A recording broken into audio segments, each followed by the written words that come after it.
Good morning or good afternoon, wherever you are in this credible world. We appreciate you joining us here for the 10 Myths of ISO 27001. We appreciate the case of you might be all set to unmute at the minute, but by all means, you'll have a great opportunity during the end to ask any questions to myself, who's Tom Wheat, and also the main man in front of you, stage centre, Gary Hibberd. But without ado, it's again a privilege of this trilogy that we've got Gary again, incredibly informal, great insight, impeccable knowledge, and I'm going to hand it over to Gary, but throughout at the end you can ask us any questions. But Gary, over to you, sir. Thank you very much, Tom, much appreciated. Yeah, good morning, good afternoon, or good evening, wherever you are watching this. Before we get started, we do have some housekeeping. As Tom's just said there, all attendees are on mute. If you do have any questions, please do ask, because it will make it much more interesting for your good self, and you'll get the real value out of this particular session. The slides and recording will be available after this event, so if you're making notes, fantastic. I would urge you to do that, because again, it will make it more relevant to you, and it will also prevent you from becoming distracted and going into your other devices and such. But if you have any questions, do please reach out. You've got the email addresses on there if you've got any problems or any particular questions. So I've just mentioned Tom there. Tom, probably well known to your good selves. Tom is going to perhaps interject if he's got a thought around some of the myths that I'm going to be presenting to you. If you've got any thoughts yourself, any questions about the myths, please do put them into the to the question section, and we'll get to those, and we will discuss them and debate them. Of course, we're only going to talk about 10 particular myths, so there may be some others that I don't touch on that you've heard. So again, it would be interesting to get your views. Myself, I'm a cybersecurity and information security practitioner, a specialist. It's an area that I've been involved in for a good 30+ years, and I know I don't look old enough, but it's true.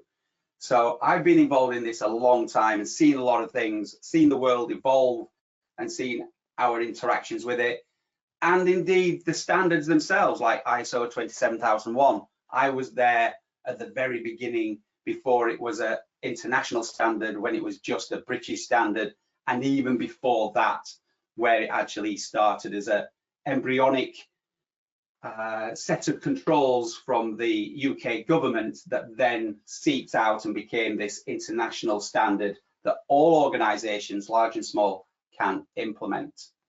So without further ado, because I want to get into this, we are going to cover the 10 myths of ISO 27001. As I said a moment or two ago, there may be others, but these are the typical things that I hear on almost a daily basis through social media, or when I speak to business owners and business leaders, heads of IT, heads of sales, operations and such.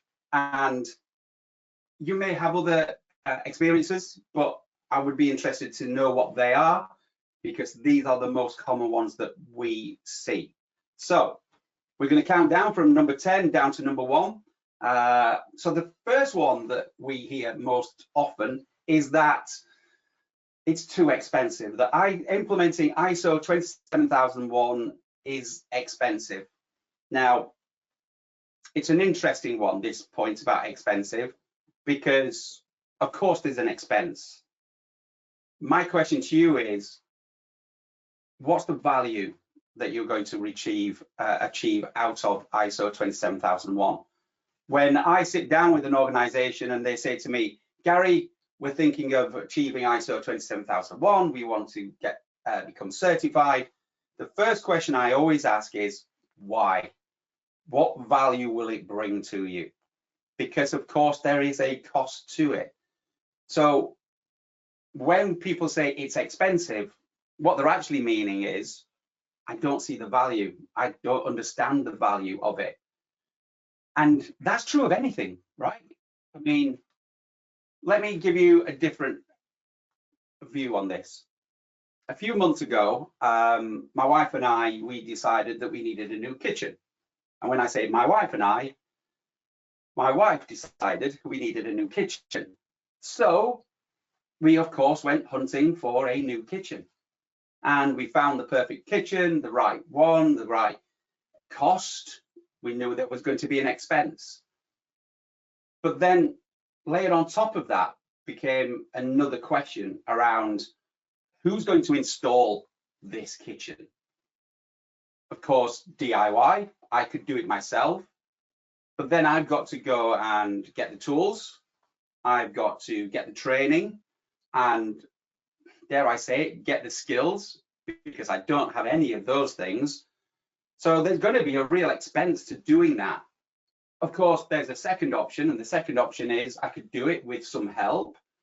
I could ask friends, I could ask the internet, I could go on YouTube and Google it and find out. I could go and ask ChatGPT how to do it. But again, there's going to be a cost, it's going to take time. And then finally, the obvious option was to get an expert in, someone who knew what they were doing, someone who could do it twice as good in half the amount of time. Now, I value my time more than I do money. And the reason is you can always get more money from somewhere within reason. Time, however, is once it's gone, it's gone. Once it's spent, it's spent. It's never coming back. So I value my time more than I do financial losses. So there is a cost to putting that kitchen in. There is a cost to putting ISO 27001 in your organization. Is it expensive? No.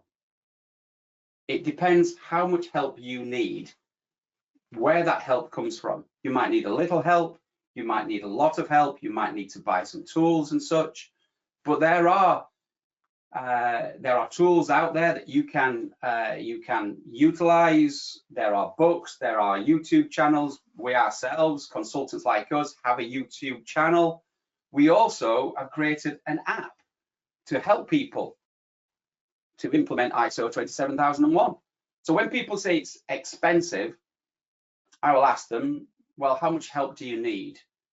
And what's the value? What does it mean to you as an organization? And if you're going to tell me that it's by implementing ISO 27001, you're going to be able to increase your trust with your customers, you're going to be able to go for bigger clients and contracts and win bids and proposals, well, then the value of it clearly will outstrip whatever cost or price you put to it. But be under no illusion, there are tools out there that can help you. As I've just mentioned, we ourselves have an app. Now, this might look like blatant selling from the stage, but it's not, because I'm a consultant and I'm telling you right here and right now, you don't need consultants like us. Yes, we're there to help you, and yes, absolutely, just like the kitchen experts who came in and did the job twice as good, in half the amount of time. You don't actually need an expert. You can do it yourself, and there are tools out there that will help you do it. And there are people who will guide you, just like PJR, just like Tom, just like the team there. They are there to assist and guide you in the right direction. So that's myth number 1, or number 10, that it's too expensive. The next myth that we hear quite often is that it's all about technology. So we will have people come to us and say, or rather when I go and speak to them, and I'll say, have you implemented ISO 27001? Are you thinking about it? Quite regularly, the response is they'll point to left or right and they'll say, oh, our IT guy looks after that. And I kind of look and, well, where is your IT guy? Why do you assume that this is just about technology? If you read the standard itself, the standard itself talks about informational assets. It doesn't talk about IT. Of course, yes, there are lots of controls in there in the ISO standard that talk about technology, but it's not just about IT. In actual fact, ISO 27001 is a risk-based management system, and in the Annex A controls, the second half of the standard itself, that part of the standard is actually broken down into 4 parts. You have organizational controls, you have physical controls, you have people controls, and you have technical controls. So it's 4 parts. But there's only one part that talks about the technical part, technical controls, IT. All the other controls talk about things like supplier management, how you onboard people, how you train people, policies, procedures, business continuity, disaster recovery, those kinds of things.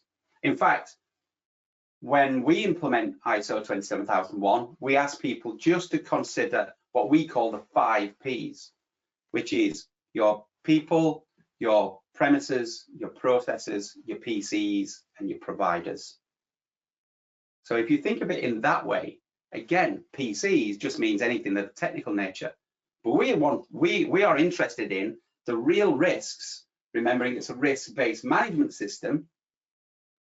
We want to know about the risks associated to people. And once we understand those risks, we can then implement or apply the appropriate controls to those risks. In the same way that we can do that around our physicality, the premises. And we use the term premises because historically most organizations did have premises of some description. But even today, if you said, well, Gary, we're a completely remote business, my response to that is, but you do exist somewhere. You do have premises somewhere. Whether that's an office, which is brilliant because you can control that environment, or it's your home. And if it's your home, and if it's the home of your employees and other stakeholders that you interact with, how do you control the risks around premises when it's someone's house and you've never been to their house? You can't just simply say, we want to do a security audit of your home. It's unlikely that you're going to want to implement physical security controls at every employee's premises, their homes. My question to you would be, what are the risks associated to that? How are you managing that? And that is the beauty of ISO 27001. It forces you, or it implores you to ask these questions. How do we manage the risks associated to people, premises, processes, PCs, and providers? Now, very relevantly, at this point in time, I don't know if you heard about this, but this was a recent incident that happened in the United Kingdom. But Heathrow Airport had a major substation, a power outage, which took down the airport. This is a multi-million, multi-billion pound organization and facility that had an outage that lasted for more than 24 hours. My question to you is, what would an airport outage impact you as a provider? Would your power provider not being there for any length of time, would that have an impact upon you as your organization? ISO 27001 asks you to consider those kinds of questions. So it's a big, big myth to think that ISO 27001 is just about IT, because it impacts upon your business. Risk number 8, well, this is a doozy. ISO 27001 means I'm 100% secure. It's a big myth. Now, you might think that this is an argument against having ISO 27001, but it's not. What we're here to do, what PJ are here to do, what I'm here to do is offer you some realistic views of what ISO 27001 is here for. ISO 27001, you might think of it as a, in the UK, we have the MOT, which is this certificate that you have to go every year to have your car checked to make sure that it is roadworthy. It doesn't stop you from having an accident. Your car can still break, but every year your car has to be reassessed to make sure it is roadworthy. And I know in the US, can't recall the name of it, but in the US you have something very similar. But 100% secure doesn't exist. It's just not a thing. What ISO 27001 does do, it puts the odds in your favor. In the same way that if you imagine your car, if you didn't maintain it, if you didn't care for it, if you didn't check the tires, you don't check the oil, if you don't have a reasonably well-trained person behind the wheel, well, the chances of an accident are just going to go higher and higher with each passing day.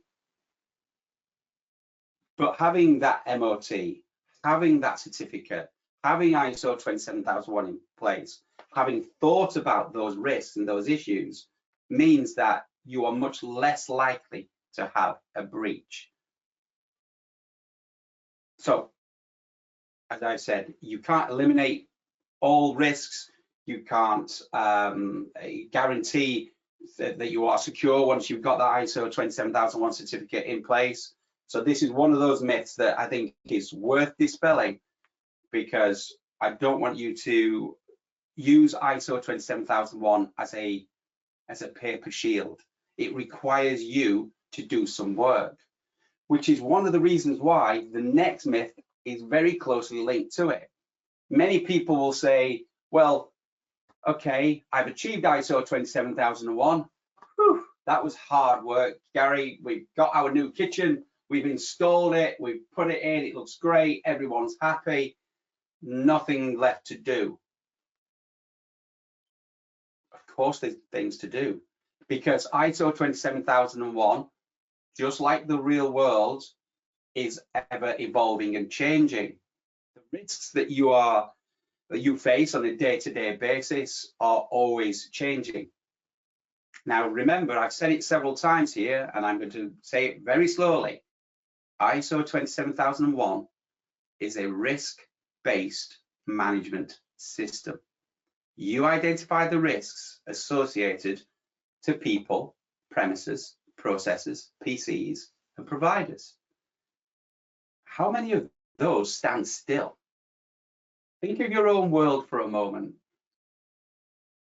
Think of how you use technology compared to what it was a year ago, 2 years ago, 5 years ago.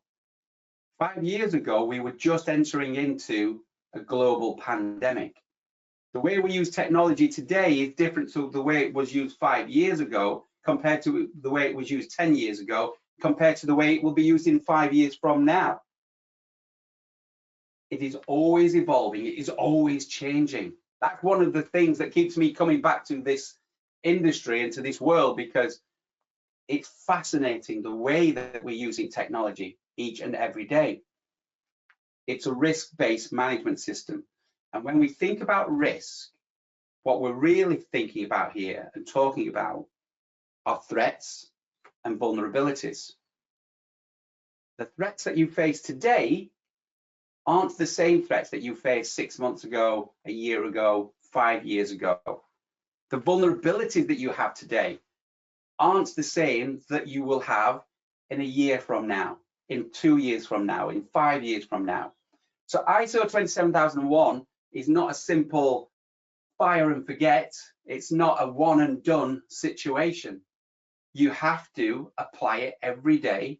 You live by the principles of the standard, which is why, going back to the very first myth, why it's so important to understand what's the value of this? Why am I doing this? And once you understand that, and what you know what it will give you, then you will be committed to continually improve your security practices and make them better and stronger and fitter and leaner each and every day. We talk about this in a very simple way. It's about embedding security within your organization. And many organizations will talk about they're looking for, or security professionals will say we're looking for or trying to implement a security culture. My response to that is simply this. You can't implement a security culture unless you understand what the values are of that organization. So understand the values of the organization. Back to the first myth, do you value this? Do you know what the values are of your organization? Once you understand that, then and only then will you drive towards that culture by continually and consistently applying the rules and the requirements of the standard itself. So myth number 7, once I've got the certificate, I'm done, is a complete myth. Just to take it right down into operational steps, for anyone who's not done ISO 27001 before, just be aware that it's on you have a 3-year cycle, and every year you will be reassessed to make sure that you are addressing all the risks, carrying out all the mandatory requirements, and making sure that everything that you promise you would do, you are still committed to doing, and you are continually improving it. Now, this leads us on to quite neatly the next myth, because after people have told me, well, you know, once I've got that certificate, I'm done. I just want the certificate on the wall. That's all I'm interested in. I will often ask them, well, okay, so who do you think is going to issue this certificate? And they will often say, well, anyone can issue a certificate.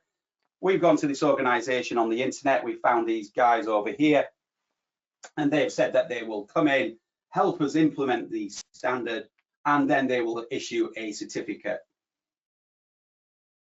Well, yeah, anyone can issue a certificate, I guess, but is that certificate really worth its weight in gold? Is that certificate even going to mean anything to anyone once you have that certificate on the wall?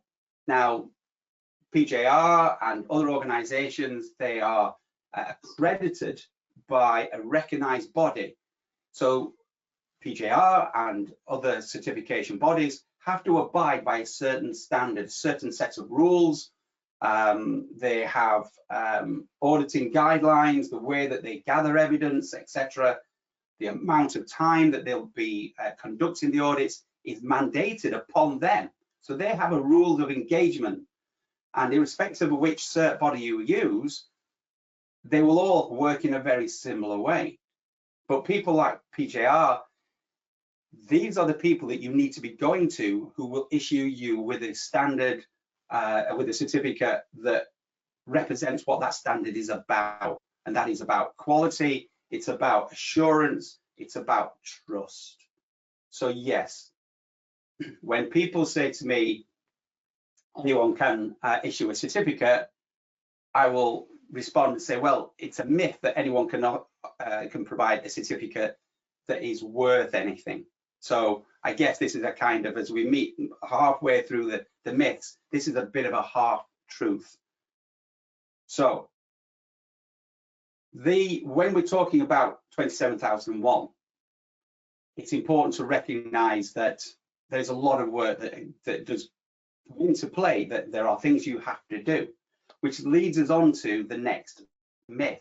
Because yes, that certificate must mean something, and the auditors, I've already said, are going to come in once a year, and they're going to be asking you questions about how you've implemented your security practices, how have you assessed your risks, etc., which leads a lot of people to naturally, I guess, conclude that there's a lot of documentation, that indeed most of ISO 27001 is all about the documentation.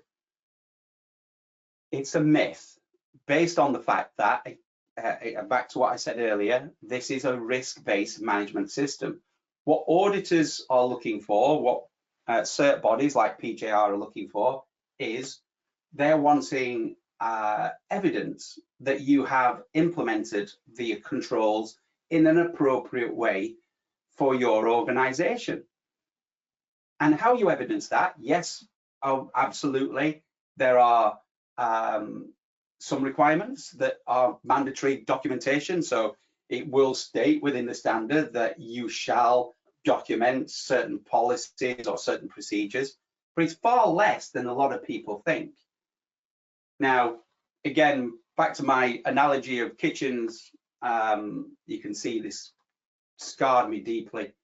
When I talk about, it's all about documentation and such, this is a little bit like going out and buying a toolkit with all hundreds of different tools and different gadgets and such that in actual fact will never be needed for me, because my kitchen is a certain size and your kitchen will be a certain size and Tom's will be a different size. What's appropriate to you and to your organization will be different. But it's ISO 27001 is not all about documentation. It's about evidencing that you've thought about security from a risk-based position and that you have implemented those security controls in an appropriate way. Some of it absolutely will require documents, policies, procedures, guidelines, risk registers, risk management methodologies, those kinds of things. But it's not all about documentation. But it's connected to this risk, or this myth, sorry, that comes our next myth.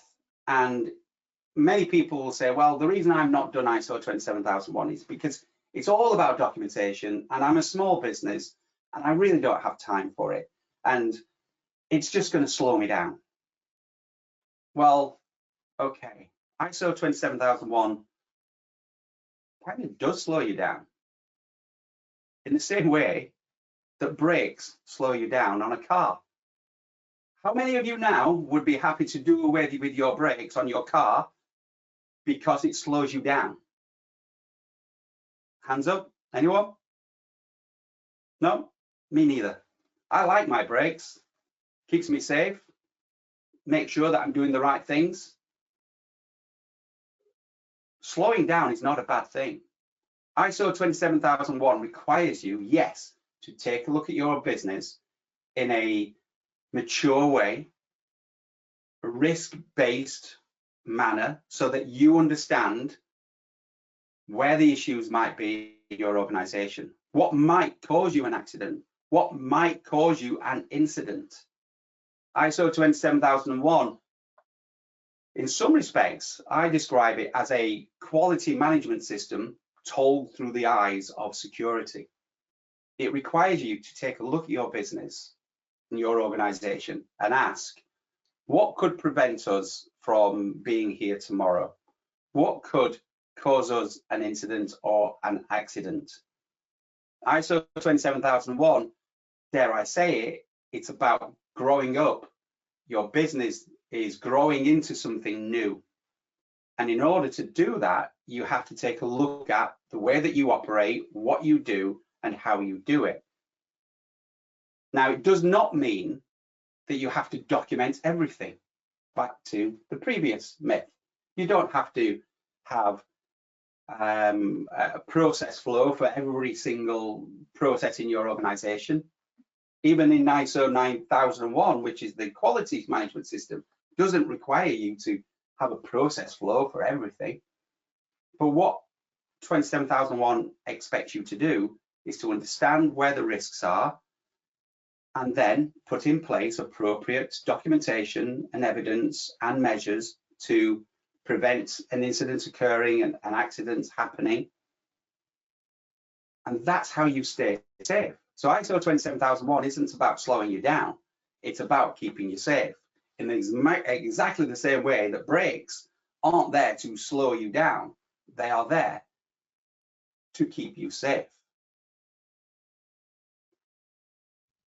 And this leads on to the next myth that I hear quite regularly, which is, well, that's all well and good, Gary, but in truth, I don't have any data that's worth anything. So cyber criminals aren't going to be targeting me.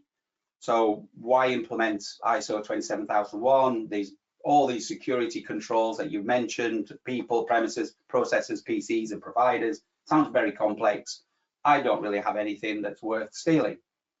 If you're thinking that, or if anyone ever says that to you, then I respectfully ask you to do the following.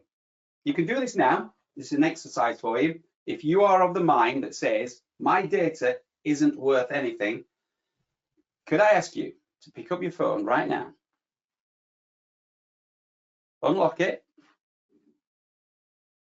depending on which type of phone you've got, go into your contacts and delete everyone. Have you done that? When you've done that, I'd like you to then go into your email system. You can do it on your phone if you wish, or you can go into it on your device, and I want you to select all messages and delete them. And then once you've done that, I'd like you to go onto your Dropbox or your SharePoint or OneDrive or whatever filing system you have online, and then I'd like you to delete all your files. If you're not willing to do that, then clearly your data is worth something. If your data is worth something to you, then clearly your data is worth something to someone else. And my question to you would be, what would happen if that did occur? What would you do if somebody inadvertently deleted all your contacts? By accident, deleted everything in your customer relationship management system, your CRM, all your sales, gone, all your intellectual property, gone, no backups because you didn't implement ISO 27001, which required you to have backups.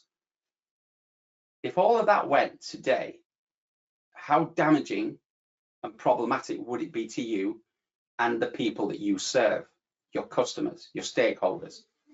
If it would have an impact, then clearly your data is worth something.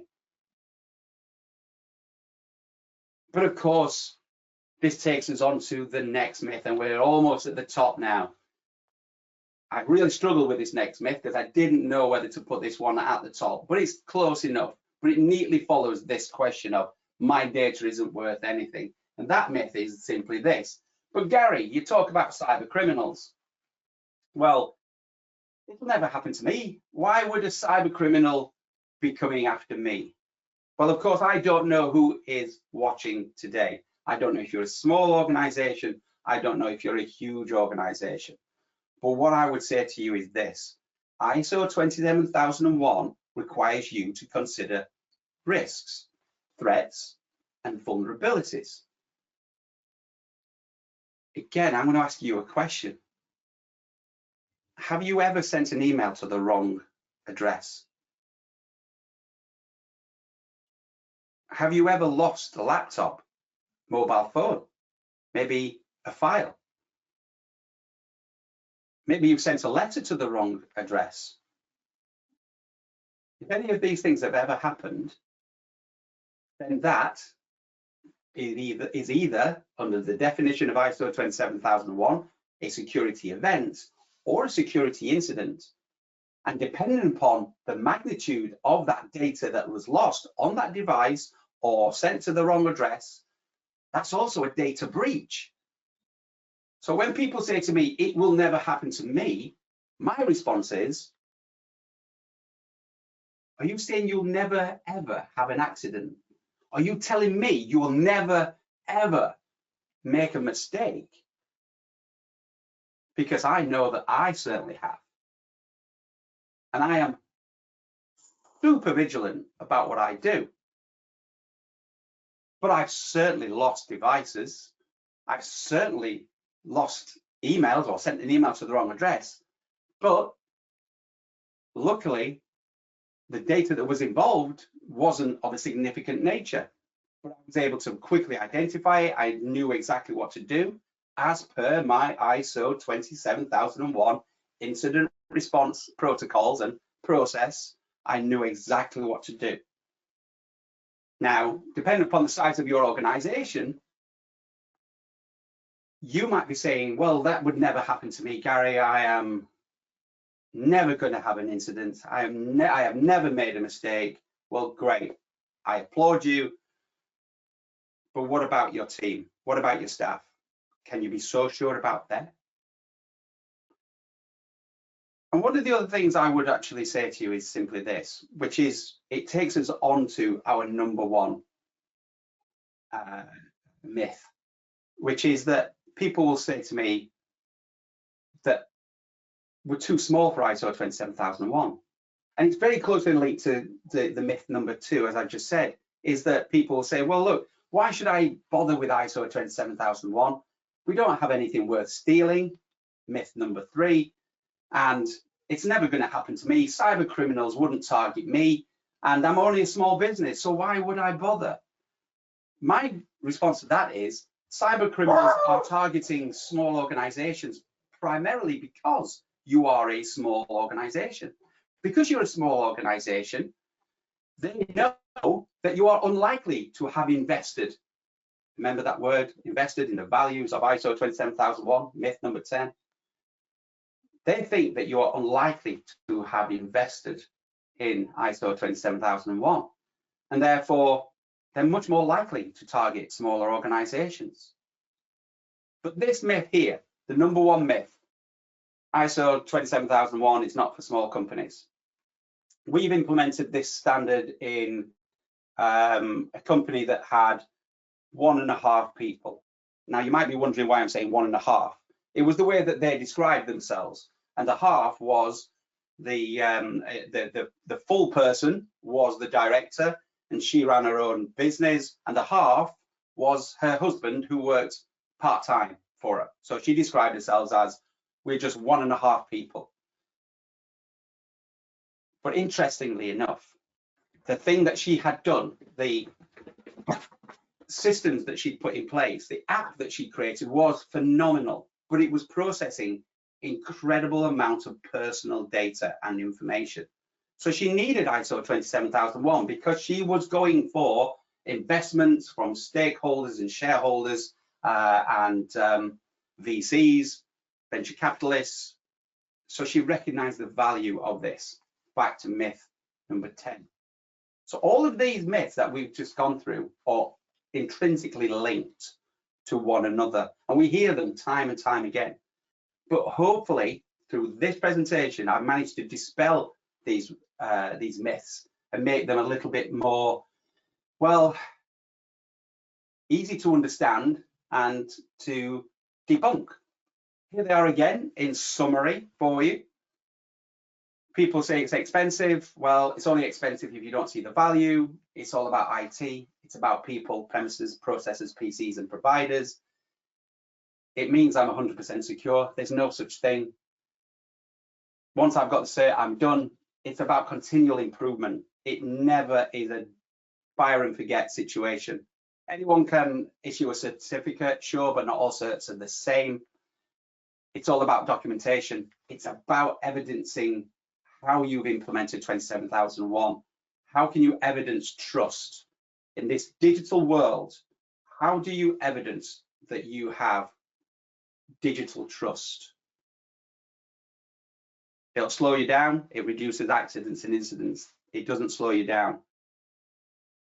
All data has value. So where you think your data isn't of value, well, and there's a common statement within information security, which is data is the new oil. I slightly disagree with that. I would say that all data has value. It's either coal or it's gold. Some of it shines very brightly and it's quite obvious it's worth something. But even the coal, even the smallest amount of data that you have, you've got it for a reason and it has value. It ignites and burns within your organization. And it will never happen to me. And that one, I think, again, is just one of those things that I'm never going to stand here as a consultant and say to you, you're likely to have, everyone is going to have a data breach in their lifetime, because that's simply not true. And it's a fact or an often doled out statement, which I really disagree with. Not everybody is going to be mugged as they walk down the street. Not everyone is going to have a car accident. Does that stop me from making sure I don't protect myself when I go out, that I make sure I don't wear my wealth, or I don't go into some very dangerous places? Of course not. I'm careful about such things, and I teach my kids and my partner to be careful about that, and she understands all of those things. So you're right. When you say, it will not happen to me, well, you're only partially right. Possibly not. But why run that risk? And wouldn't you do everything you could possibly do to make sure that you manage that risk appropriately? And the final one, of course, as I've stated several times here, businesses think that ISO 27001 isn't for them because they're just too small. Well, it is for everybody. ISO 27001 can be implemented if you know what you're doing. And there you are. All I would simply say at the very end of this is that ISO 27001 is extremely important. And I always finish with this statement, which is that you need to put security on the agenda before it becomes the agenda. And only by really looking at something in a structured way, like ISO 27001, will you do it in a consistent manner that adds value to you and your business. And there you are. Thank you very much for your time. Tom, if you want to come back on now, hopefully that was useful, interesting. I don't know if we've got any questions. Gary, just brilliant as always, chap. Just before I jump in, folks, there's a question panel on your right. Any questions from any of the points or in generic of ISO 27001, please ask, and we'll endeavour between the two of us to most definitely answer it. But just in case we're waiting for them, Gary, I just want to jump in and say it's brilliant. And, myth busting is myth busting. And if we start at point one, the irony of it in the case if that the business is too small. Our biggest standard at PGR in the UK, believe it or not, is ISO 27001. And 60% of them businesses are less than 5 people. So I think what's important to the case of is when saying, we aren't big enough, we're too small, like it's true. And the reason for that quite simply is the case of not just because of culture and the organisation want to protect themselves, but it's also driven by tender. And I think the world's ever changing. And what that means is, I think you're right, that we have a lot of organisations who've got one person in it, just the one. And it's true. And from enterprise down to SMEs, I think equally, the work that you put in, from your companies, your consultants, is just as effective from one person to 1,000. It just takes a little bit longer, would one say, but it's the same principles and same guidelines. Yeah, no, I completely agree. I think this is the interesting thing about the internet. I mean, one of the earliest conversations I remember having about the internet itself was people saying this is a great leveler, because we used to talk about trust in bricks and mortar. So going back 15, 20 years ago, when the internet was in its infancy, people would say, well, how do I know who I'm buying from online? And the traditional comments back then, the advice I was giving to people was, well, go with bricks and mortar, meaning go with organizations that had moved online. So, you think about the traditional shops and stores that you frequent in the high street, they moved online. So the advice back then was, well, just simply trust those, don't trust the smaller organizations. But that was 15, 20 years ago. Now, very thankfully, a small organization that employs 3 or 4 people can compete with a multi-million-pound organizations. We as a consultancy, as a small consultancy, there's what, 6 of us in our consultancy, and yet we compete with multi-billion-dollar global consultancies, and we win contracts. How have we done that? Well, we've got digital trust. People trust us because we can show them ISO 27001 certificates, or we can show our expertise and such. And that's what's happening with the businesses that you're dealing with, you're interacting with, these ones that are less than 5. They're competing with bigger businesses on the same playing field. They've got ISO 27001 in the same way that these other multi-million-pound businesses have, and they're winning. but they're only able to play in those fields, in those areas, because they've got that certificate of trust. And it's true. And on that, Gary, as you said, one of the key points is that certificate of trust. And we know this, for any listeners who are listening, we've got an unaccredited side of the world and we've got an accredited side of the world. What the heck does that mean? Simply under the IAF, and the IAF is the umbrella in these many accreditations in many countries. And UCAS is perceived to be, arguably the leads first. It's got the crown, it's the world's first on there that sits in it. And it holds its weight. And I think what's important to say about that's a case of it is a lack of understanding between when people need it, when they don't, or if you know anything about it. But what I want to echo about that, more importantly, is it's not also just about the certificates. It's also about the standard of consultants. And what that means in the case of is many consulting companies out there that I appreciate are not labelled accredited or unaccredited, therefore, give this little template box system and then you just off you go. And the saying in life, which I'm sure you smile with me, is, we pay cheap, pay twice. And what that means is about the case of is, in anything in this world, coming back to your kitchen, is you pay for what you get for. And it's a case of whatever you pay for, you get. And with the app that you've done that I've been through, which is an incredible piece of equipment, extremely affordable, more importantly, gives that aid memoir, shall we say, from A to Z, because I think people's biggest fear of 27,001, coming back to the first one, is cost. And where do we start? That's ultimately what this all comes down to. And where you need to start a case of is I think you've done the first step for even thinking about it, because as you said before, through many myths, it'll never happen to me, denial. And if we sort of flip the world in people's understanding that may be a bit more clear, and we come back to an health and safety accident or RIDDOR, everyone's very aware of that and they go, oh, we don't want that. And a fine in cybersecurity makes it look like pence towards RIDDOR in regards to where and what. And it's it's current, it's here, it's going to continually to grow. I think more importantly, it's also coming very heavily from several central governments.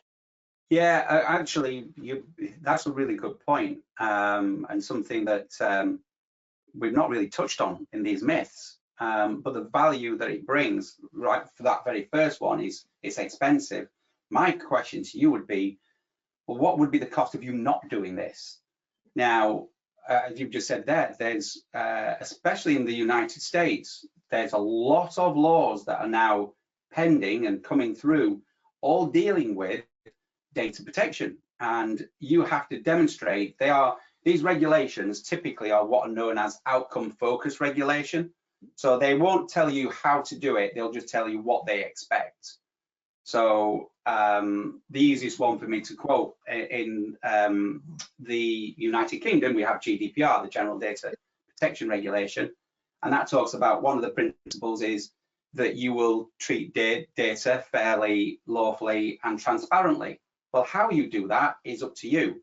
But there's a whole raft of different regulations in various different states across the US. And they're all of a very similar ilk, because GDPR is seen as the gold standard in terms of data protection regulations.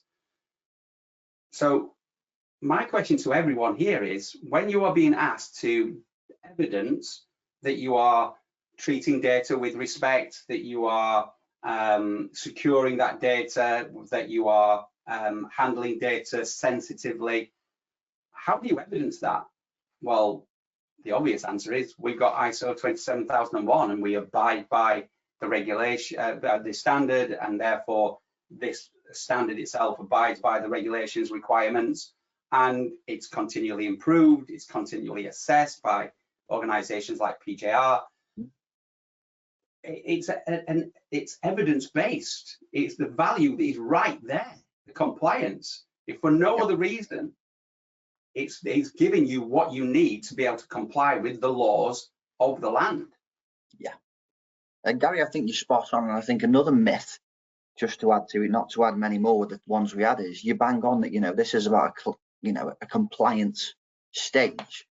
Therefore, the hidden gem with 27,001, which very rarely gets talked about in conferences, a case of is, doesn't just give you the foundation for regards to security, change the culture and compliance, but more importantly, 9 times out of 10 of organizations who have it, it actually catapults business.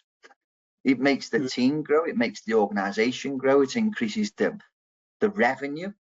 He gives you more opportunities to tender. So there's actually a case of is not by having 27,001 to make you secure, which is ultimately what it's about, but also the added benefits of what comes with that.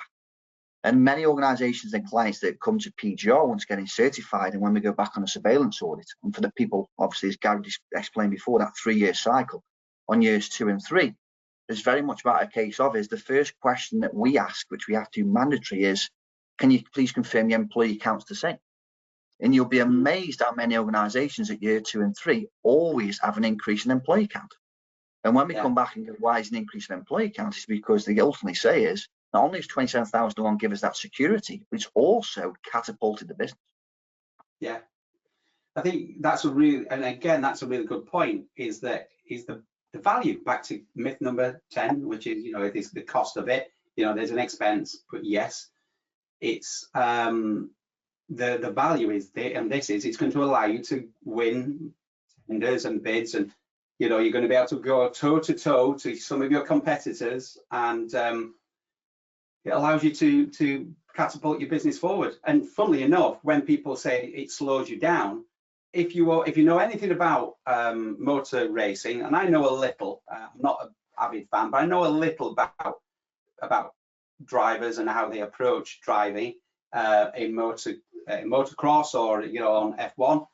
They use their brakes intentionally. The brakes don't slow them down. The brakes make them go faster, because they know how to use their brakes. They brake, into the corner and accelerate out. If you don't know how to use your brakes, if you don't know how to use 27,001, it may feel like it's just going to slow you down.